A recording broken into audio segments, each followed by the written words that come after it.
আসন্ন দুর্গাপুজো 2025 আমাদের দোরগোড়ায় আর দেখতে দেখতে কয়েকটা দিন। এবছর আমাদের দুর্গাপুজোয় যদি আমাদের দক্ষিণ কলকাতার এই বিশেষ পুজোগুলো কিন্তু মিস করবেন না। প্রথমেই আসা যাক নিউ আলিপুরের সুরুচি সংঘ।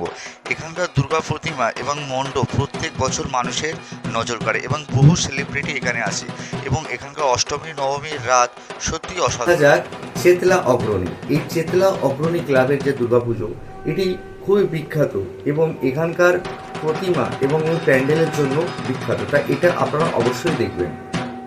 আসা যাক দেশপ্রিয় পার্ক।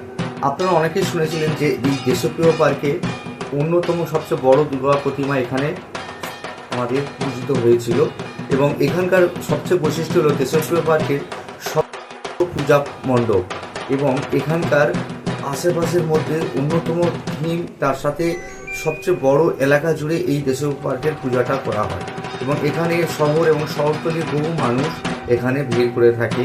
যাক একডালিয়া এভারগ্রিন, এই একডালিয়া এভারগ্রিনের পুজো প্রতি বছর খুব ধুমধামের সাথে পালন করা হয় এবং এই একডালিয়া এভারগ্রিনের পুজো যদি আপনি দক্ষিণ কলকাতায় আসেন অবশ্যই কিন্তু এটা দেখে যাবেন।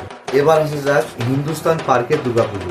এই দুর্গাপুজোটিও বিশেষ নজর কাড়ে এবং নান্দনিক শিল্পকার্য এবং আলোকসজ্জার বিশেষ মেলবন্ধন এই হিন্দুস্তান। এরপরে আসা যাক মুদিয়ালি ক্লাব। এই মুদিয়ালি ক্লাবের দুর্গাপুজো প্রতি বছর খুবই ধুমধামের সাথেই পালন করা হয়ে থাকে এবং এটি দক্ষিণ কলকাতার অন্যতম পূজা। এছাড়া আপনারা যদি আরও একটু দক্ষিণ কলকাতা বন্ধুরা, আপনারা যদি আরও দক্ষিণ কলকাতার হরিদেবপুর বা টালিগঞ্জের আশপাশে আছেন এখানে প্রচুর ঠাকুর দেখতে পাবেন। এছাড়া বিরাট মণ্ডপ এবং বরিশা ক্লাব এবং বরিশার আশপাশ অর্থাৎ বেহালা চত্বরের আশপাশে আপনারা অজস্র ঠাকুর প্রতিমা এবং বিভিন্ন রকম প্যান্ডেল এবং নান্দনিক শিল্পকার্য প্রভৃতি দেখতে পারবেন। তাই বন্ধুরা অবশ্যই যদি দক্ষিণ কলকাতা আসেন তাহলে অবশ্যই ঠাকুরপুকুর, বেহালা, হরিদেবপুর, তার সাথে সাথে এই যে পুজো প্যান্ডেলগুলো দেখলেন এই কথা আলোচনাগুলো অবশ্যই দেখবেন। আর চ্যানেলটি ভালো লাগলে প্লিজ লাইক, শেয়ার, সাবস্ক্রাইব করে দেবেন।